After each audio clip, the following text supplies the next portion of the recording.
مختلف مسائل میں سے ایک دو آپ کی خدمت میں ہم عرض کریں گے، اور آج تخلی کے سلسلے میں انسان نماز پڑھنے سے پہلے واجب ہے کہ انسان وضو کرے، اور وضو کے لیے وضو سے پہلے انسان کو واش روم جانا ہوتا ہے، یہ ہر انسان کی ضرورت ہے، اور خاص کر نماز گزار تمام تقریباً کوشش کرتے ہیں کہ وضو سے پہلے واش روم جائیں، تو اسے تخلی کہتے ہیں۔ اور تخلی کے کچھ احکام ہیں، کچھ واجبات ہیں، کچھ محرمات، کچھ مکروہات وغیرہ۔ تو سب سے ضروری مسئلہ یہ ہے کہ مالک کی اجازت کے بغیر اس کی ملکیت میں تخلی کرنا حرام ہے۔ جہاں انسان تخلی کے لیے بیٹھنا چاہے وہاں کا جو مالک ہے اس کی اجازت ضروری ہے۔ اب ممکن ہے کہ کسی کے گھر میں واش روم ہے،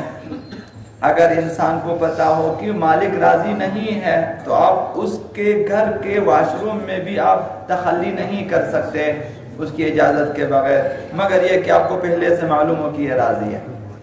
اب کسی کی زمین ہے، وہ راضی نہیں ہے کہ انسان وہاں پہ واش روم کے لیے بیٹھ جائے، تو یہ بھی حرام ہے، گناہ ہے۔ کسی کی ملکیت میں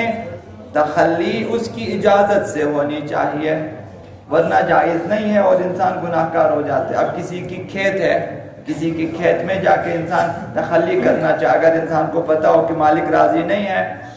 تو جائز نہیں ہے۔ یہ پہلی چیز مومنین کو چاہیے کہ اس سلسلے میں دقت کریں۔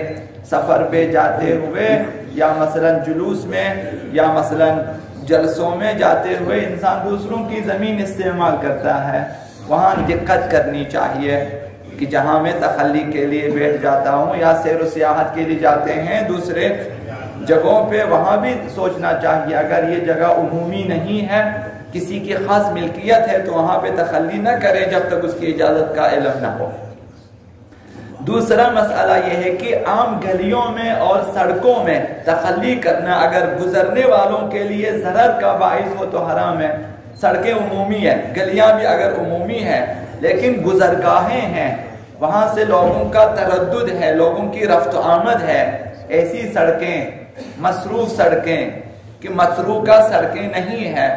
متروکہ گلیاں نہیں ہیں بلکہ مصروف ہیں، لوگوں کا آنا جانا ہے، لوگوں کی رفت و آمد ہے ان گلیوں میں اور ان سڑکوں پہ، تو وہاں اگر ان کے لیے تکلیف کا باعث ہے، ان کے پیر نجس ہو جاتے، ان کے کپڑے نجس ہو جاتے، وہاں چھینٹے پڑ سکتے ہیں، ہمارے تخلی کرنے سے وہ پاک جگہ نجس ہو سکتی ہے، تو اگر ان کے لیے ضرر کا باعث ہو تو ان سڑکوں میں اور ان گلیوں میں بھی تخلی کرنا حرام ہے۔ تو لہذا راہوں میں گزرگاہوں، مثلا مسافرین یہاں سے چلے جاتے ہیں راہوں میں، سڑکوں پہ گزرگاہیں ہیں، تو دور جانا چاہیے کہ جہاں پہ مسافرین کے لیے تکلیف نہ ہو، ورنہ حرام ہے۔ جو گلیاں اور سڑکیں لوگوں کی گزرگاہیں ہیں ان میں تخلی نہ کریں، جو حتمی طور پر تخلی ہے، جو ہے گزرگاہ ہیں تو وہاں پہ تخلی نہ کریں۔ مومنین کے لیے اذیت و آزار کا باعث ہے، کسی بھی مومن کے لیے اذیت و آزار جائز نہیں ہے، حرام ہے، چاہے وہ ہماری تخلی کی وجہ سے ہو یا ہمارے شور شرابے کی وجہ سے ہو یا مثلا دوسرے تیسرے ہمارے کاموں کی وجہ سے۔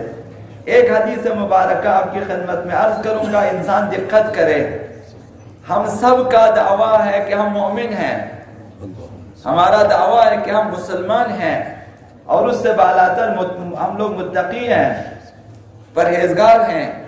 اور ہم جا رہے ہیں حج پہ، زیارات پہ، عمرے کے لیے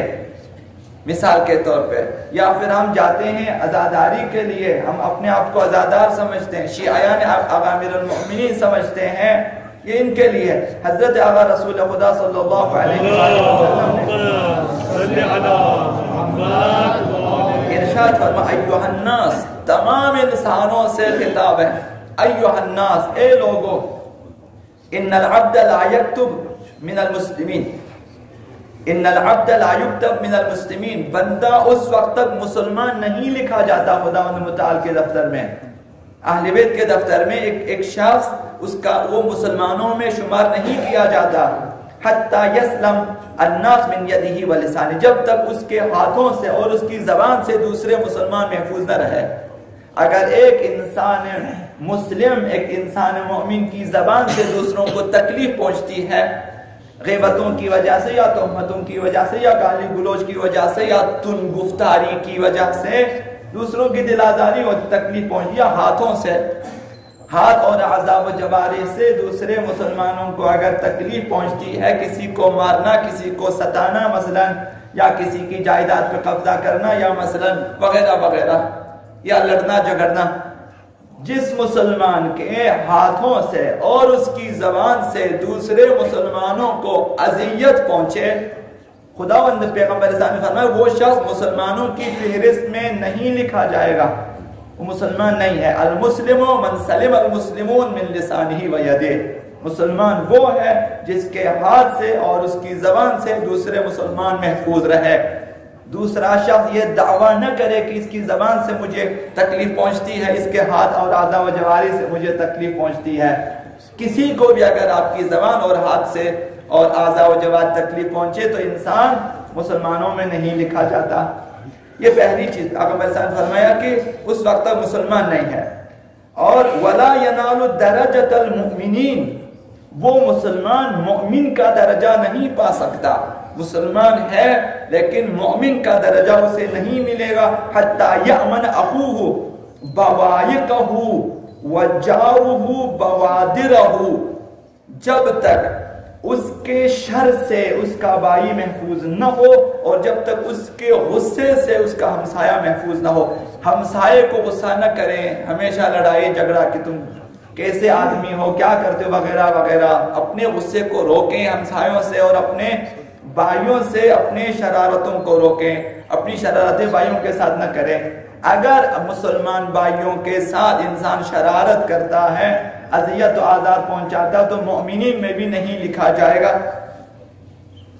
اور اس سے آگے ہم لوگ سمجھتے متقی ہیں، پیغمبر صلی اللہ علیہ وسلم فرمایا کہ وَلَا يُعَدُّ مِنَ الْمُتَّقِينَ، انسان مومن مسلمان متقین میں شمار نہیں کیا جاتا خداوند متعال کے ہاں،